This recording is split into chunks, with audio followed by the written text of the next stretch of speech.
ஒரே சமயத்தில் 3000 இடங்களில் குண்டுவெடிப்பு. ஹிஸ்புல்லாவை அலறவிட்டது மொசாட்டா.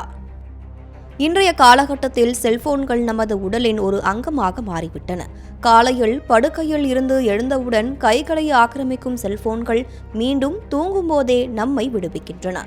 இவ்வாறு நாம் பயன்படுத்தும் செல்போன்கள் நாம் வாகனங்களில் செல்லும் போதோ அல்லது இரவில் அருகில் வைத்து தூங்கும் போதோ பயங்கர சத்தத்துடன் வெடிப்பது போன்று கற்பனை செய்ததுண்டா? ஆனால் அப்படி ஒரு சம்பவம் இஸ்ரேலின் பகை நாடான லெபனானில் நடந்துள்ளது. லெபனானில் இயங்கி வரும் ஹிஸ்புல்லாக்கள் இஸ்ரேலை கடுமையாக எதிர்த்து வருகிறார்கள். ஈரான் ஆதரவுடன் ஒரு பயிற்சி பெற்ற இராணுவமாக இயங்கி வரும் ஹிஸ்புல்லா ஆயிரக்கணக்கான வீரர்கள் மற்றும் ஆயுதங்களை கொண்டுள்ளது. காசாவுக்கு ஆதரவாக அவ்வப்போது இஸ்ரேல் மீது ராக்கெட்டுகளை வீசியும் ட்ரோன்களை கொண்டு தாக்கியும் வரும் அந்த அமைப்பு தன் படைபலத்தை கொண்டு இஸ்ரேலை தொடர்ந்து மிரட்டியும் வருகிறது. இந்நிலையில் எதிரியோட ஆயுதத்தை கொண்டு அவனையே கொல்லணும் என்ற சினிமா வசனத்தை மெய்ப்பிக்கும் வகையில் ஹிஸ்புல்லாக்களின் தகவல் தொடர்பு சாதனத்தை வைத்து அவர்கள் மீதே ஒரு மிகப்பெரிய தாக்குதலை இஸ்ரேல் நடத்தியுள்ளது.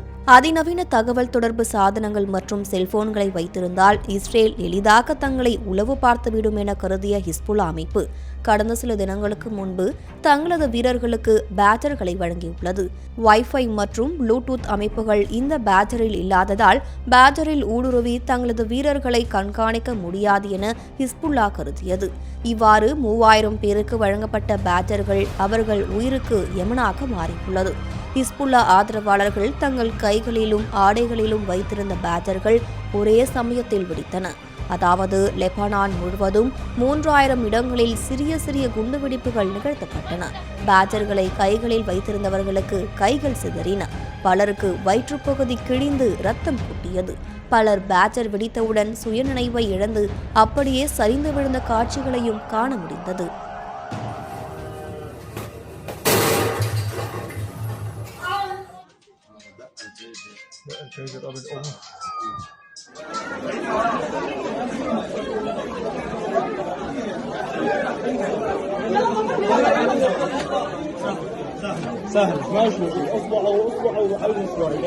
இந்த குண்டுவெடிப்பில் இதுவரை 10க்கும் மேற்பட்டோர் பலியாகியுள்ளனர்.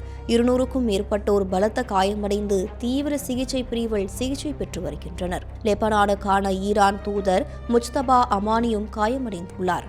இந்த தாக்குதலை இஸ்ரேல் தான் நடத்தியதா, எவ்வாறு நடத்தியது என சர்வதேச நாடுகளும் அறிவியலாளர்களும் வியந்து ஆராய்ந்து வருகின்றனர்.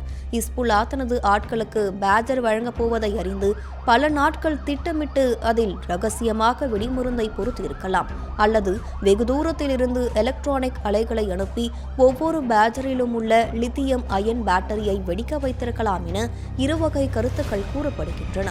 ஹிஸ்புல்லாக்கள் தங்களது முன்னாள் பாதுகாப்பு அதிகாரி ஒருவரை செல்போன் குண்டு மூலம் கொல்ல சதித்திட்டம் தீட்டியதாகவும் அதனை வெற்றிகரமாக முறியடித்து விட்டதாகவும் இஸ்ரேல் அறிவித்திருந்தது. இந்த அறிவிப்பு வெளியான சில மணி நேரங்களில் ஹிஸ்புல்லா மீது இவ்வளவு பெரிய தாக்குதல் நிகழ்த்தப்பட்டுள்ளது. ஒரே சமயத்தில் 3000 இடங்களில் நடத்தப்பட்ட இந்த தாக்குதலை கண்டு சர்வதேச நாடுகள் வியப்படைந்துள்ளன. இஸ்ரேலின் உளவு அமைப்பான மொசாத் தான் இந்த தாக்குதலை நடத்தியதாக சமூக வலைதளங்களில் கருத்துக்கள் பகிரப்பட்டு வருகின்றன. எனினும் இந்த தாக்குதலுக்கு இஸ்ரேல் நேரடியாக பொறுப்பேற்காத நிலையில் தங்களை தாக்கி இஸ்ரேலுக்கு கடுமையான பதிலடி கொடுக்கப் போவதாக ஹிஸ்புல்லா அறிவித்துள்ளது.